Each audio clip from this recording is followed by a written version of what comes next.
Friends and families, welcome to free baking class by Elfin. இன்றைக்கி என்ன recipe பார்க்க போகிறோம்னா ஹனி கேக். அதாவது பேக்கரியில் வாங்கக்கூடிய அதே டேஸ்ட்டில் இருக்கும், நம்ம வீட்டில் செஞ்சது ஹெல்த்தியாகவும் இருக்கும். இந்த ரெசிபி செய்கிறது ஈஸி தான், ரொம்ப கஷ்டமான வேலையெல்லாம் இல்லை.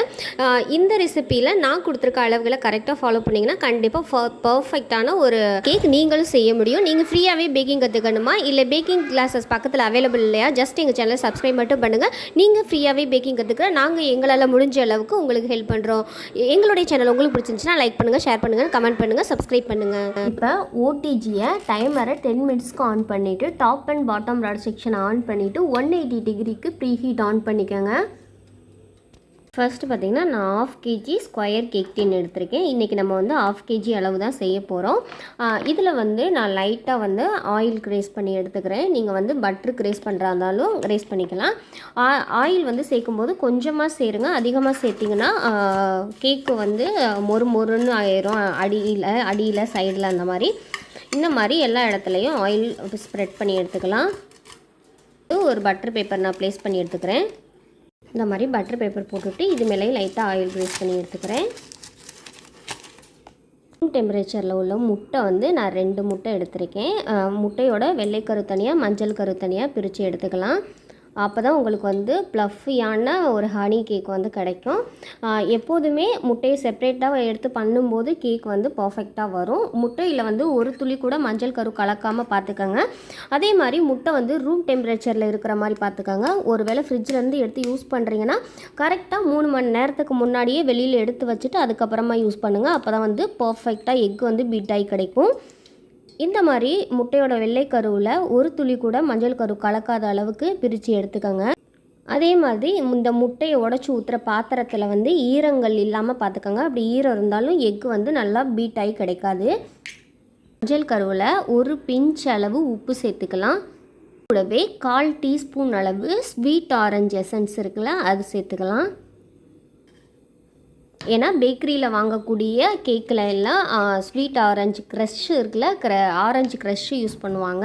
நம்ம வந்து அதுக்கு பதிலாக நம்ம வந்து ஆரஞ்சு எசன்ஸ் வந்து சேர்த்துக்கிறோம். இப்போ இதுவே 1/2 டீஸ்பூன் அளவு வெண்ணிலா எசன்ஸ் சேர்த்துக்கலாம். இது எல்லாம் ஒன்றா மிக்ஸ் ஆகிற அளவுக்கு கலந்து எடுத்துக்கோங்க. முட்டையோட மஞ்சள் கருவில் நம்ம எசன்ஸ் சேர்த்து கலக்கிறோன்னா முட்டையோட மஞ்சள் கருவில் தான் அதிகமான எக்கோட ஸ்மெல்லு வரும், அதாவது அந்த கவிச்சி வாடை. அதனால தான் அதில் வந்து நம்ம கலந்து எடுத்துக்கிறோம். இந்த மாதிரி கலந்து எடுத்து ஒரு ஓரமாக வச்சிடலாம். இப்போ இந்த எக்கோட வெள்ளை கருவை வந்து பீட்டரை ஃபஸ்ட்டு ஸ்பீடில் ஆன் பண்ணி 60 செகண்டுக்கு பீட் பண்ணி எடுத்துக்கோங்க. இந்த தண்ணியாக இருக்கிறது வந்து லிக்விடாக இருக்குல்ல தண்ணியாக, இது வந்து ஃபோம் ஆகிற வரைக்கும் பீட் பண்ணி எடுத்துக்கோங்க. பாருங்கள், இந்த அளவுக்கு வந்து பீட் பண்ணி எடுத்ததுக்கப்புறம் கரெக்டாக அந்த அளவுக்கு பீட் பண்ணி எடுத்ததுக்கப்புறம் நான் 1/4 கப் ப்ளஸ் 2 டேபிள் ஸ்பூன், அதாவது 75 கிராம் அளவு பொடி பண்ணாத சக்கரை எடுத்திருக்கேன். நீங்கள் ஒரு வேளை பொடி பண்ண சக்கரை எடுத்திங்கன்னா 1/2 கப் எடுத்துக்கோங்க. இல்லை 1/4 கப் இல்லைன்னா 1/2 கப்பில் 3/4 வாசி அளவு எடுத்துக்கோங்க. மொத்தமாக 75 கிராம் அளவு எடுத்திருக்கேன். இப்போ இதை ஒவ்வொரு பேட்சாக சேர்த்து 3 பேட்சாக சேர்த்து நம்ம வந்து பீட் பண்ணி எடுத்துக்கலாம். 2வது பேட்ச் சுகரை வந்து சேர்த்துக்கலாம். இந்த அளவுக்கு பீட் பண்ணதுக்கப்புறம் நான் 3வது பேட்ச் சுகரையும் ஆட் பண்ணிக்கிறேன். சுகரையும் நல்லா பீட் பண்ணி எடுத்துக்கலாம். சக்கரை கரையிற அளவுக்கு பீட் பண்ணி எடுத்துக்கோங்க. ஒரு சில நேரங்களில் இந்த மாதிரி எக்கு வந்து நல்ல ஸ்டிப்பீக்காக இருக்கிற மாதிரி இருக்கும், ஆனால் சக்கரை வந்து கரையாது. அப்படி சக்கரை கரையாமல் இருந்துச்சுன்னா கேக்கோட அடியில் வந்து அப்படியே பிசு பிசுன்னு தங்கி ஒரு சீனி பாகு காய்ச்சின மாதிரி ஆயிரும். அதனால நல்லா சக்கரை கரையிற அளவுக்கு பீட் பண்ணி எடுத்துக்கோங்க.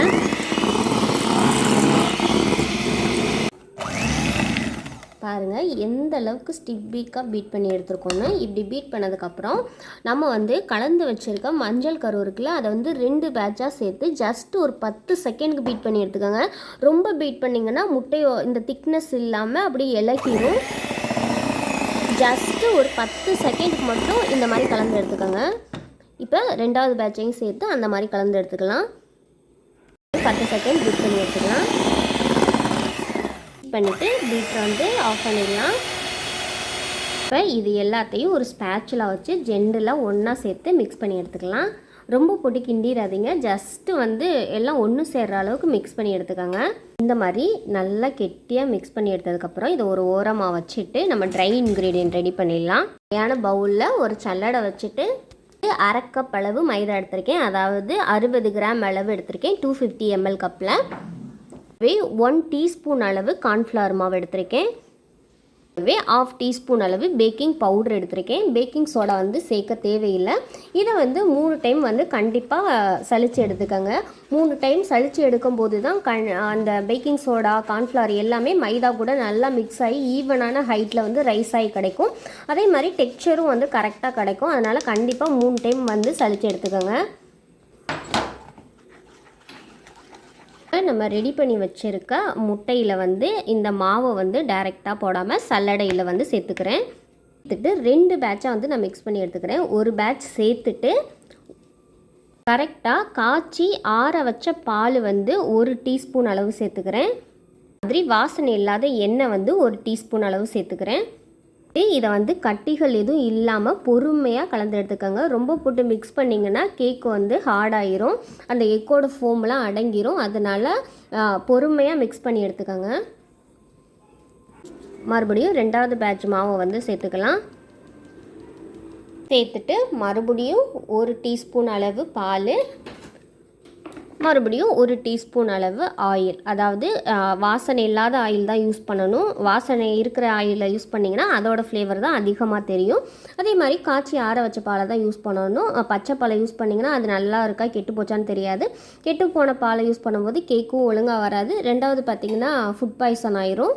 அதனால எப்போதுமே காய்ச்சி ஆற வச்ச பாலையே யூஸ் பண்ணுங்கள். இந்த மாதிரி நல்லா கட்டிகள் எதுவும் இல்லாத அளவுக்கு கலந்து எடுத்துக்கலாம். இந்த மாதிரி ஒரு திக்கான பேட்டராக நம்ம ரெடி பண்ணதுக்கப்புறம் இதை வந்து நம்ம ரெடி பண்ணி வச்சுருக்க ஓடிஜியில், அதாவது பேக்கிங் ட்ரேயில் சேர்த்துக்கலாம். பாருங்கள், இந்த மாதிரி ரிப்பன் கன்சிஸ்டன்சி மாதிரி வருதா பாருங்கள், மடிப்பாக விழுகுதா, டைரெக்டாக விழுகாமல் இந்த மாதிரி தான் நம்ம வரணும் பேட்டரை. அப்போ தான் வந்து உங்களுக்கு சாஃப்டான ஒரு கேக் வந்து கிடைக்கும். பேக்கிங் ப்ராடக்ட்லாம் நிறைய பேர் கிடைக்கலன்னு சொல்கிறீங்க. முடிஞ்ச அளவுக்கு நான் சர்ச் பண்ணி என்னுடைய டிஸ்கிரிப்ஷன் பாக்ஸில் லிங்க்கு கொடுத்துருக்கேன். தேவைப்படுறவங்க செக் பண்ணி வாங்கிக்கோங்க. அது வந்து அமேசானோட அக்கௌண்ட்டு தான், அதனால் பயப்படாமல் வாங்கலாம். அது வந்து செக்யூராக தான் இருக்கும். 2வது வேறு ஏதாவது பொருள் தேவைப்பட்டாலும் சொல்லுங்கள், நான் சர்ச் பண்ணி லிங்க் வந்து டிஸ்கிரிப்ஷனில் கொடுக்குறேன். ஏன்னா டைரெக்டாக கமெண்டில் வந்து லிங்க்கு கொடுக்கக்கூடாதான்.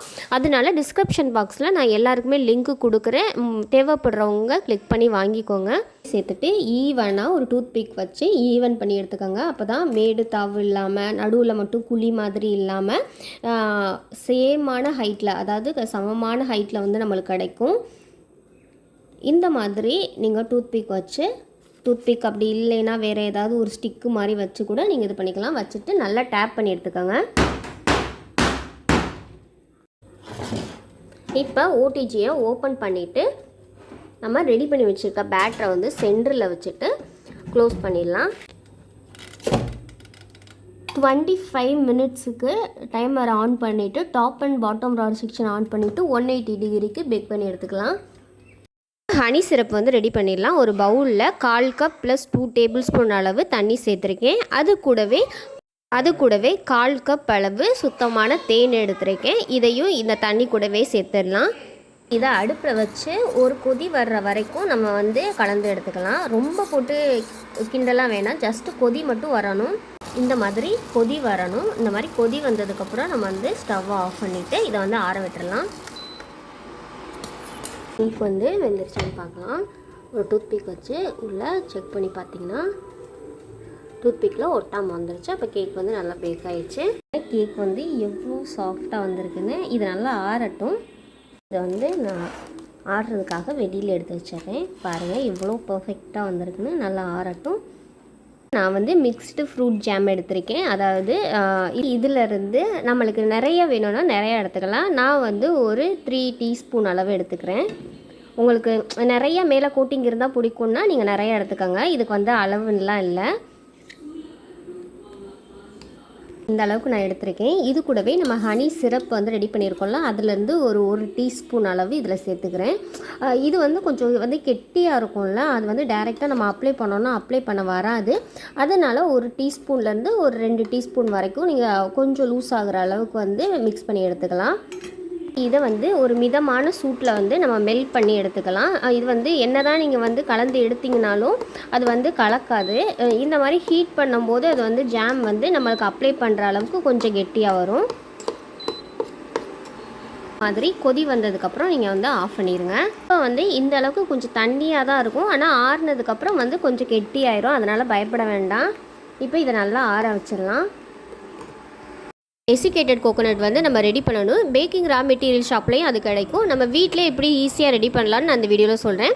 அதாவது தேங்காயில் பின்னாடி இருக்கும்ல அந்த கருப்பு கருப்பு, அதை வந்து வெட்டி எடுத்துருங்க. வெறும் தேங்காவை மட்டும் தண்ணி எதுவும் இல்லாமல் அந்த அளவுக்கு கீறி எடுத்துட்டு அதை வந்து ஒரு மிக்ஸி சார், சின்ன சார் இருக்கும்ல அந்த சாரில் சேர்த்துட்டு ஒரு 10 செகண்ட் வந்து மிக்சியில் வந்து அடித்து எடுத்திங்கன்னா இந்த மாதிரி தேங்காய் துருவல் மாதிரி கிடைக்கும். சின்ன சின்னதாக இருக்கும் பார்க்கவும், ஆனால் லைட்டாக வந்து ஈரப்பதம் இருக்கும், ஆனால் அதே அளவுக்கு கெட்டியாகவும் இருக்காது. இந்த மாதிரி டெக்ஸ்சர் வந்ததுக்கப்புறம் இப்போ இந்த தேங்காய் துருவலை ஒரு அடுப்பில் வந்து சிம்மில் வச்சுட்டு நல்லா வந்து ட்ரையாக வறுத்துக்கோங்க. ரொம்ப வந்து ஹை ஃப்ளேமில் வச்சிங்கன்னா அடி பிடிச்சிரும். அதே மாதிரி குறைவான சூட்டில் வச்சு இந்த மாதிரி அதில் இருக்க தண்ணி வந்து ட்ரை ஆகிற அளவுக்கு நீங்கள் எடுத்துக்கோங்க.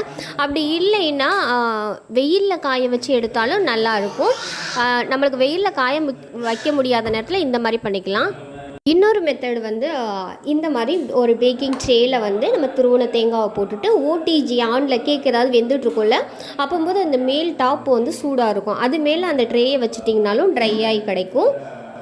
இப்போ வந்து நான் வந்து பட்டர் பேப்பர் ரிமூவ் பண்ணி எடுத்துக்கிறேன்.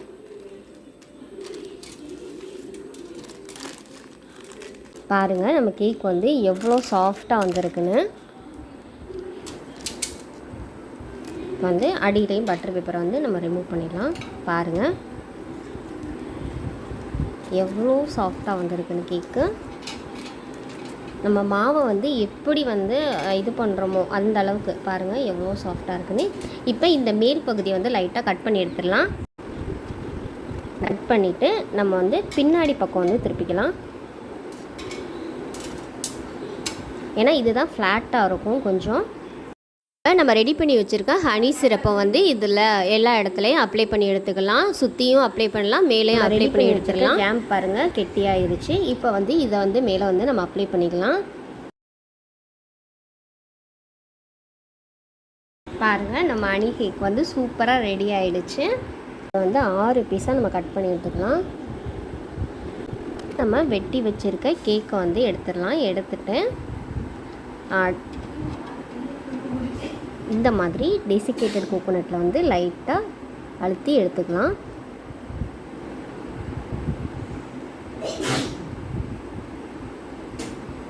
இப்போ பார்க்கவும் நல்லாயிருக்கும். ரெண்டாவது பார்த்திங்கன்னா இந்த ஜாம்பெல்லாம் கீழே வடியாமல் இந்த தேங்காய் துருவல் வந்து நம்மளை ஒட்டி பிடிச்சிக்கிறோம்.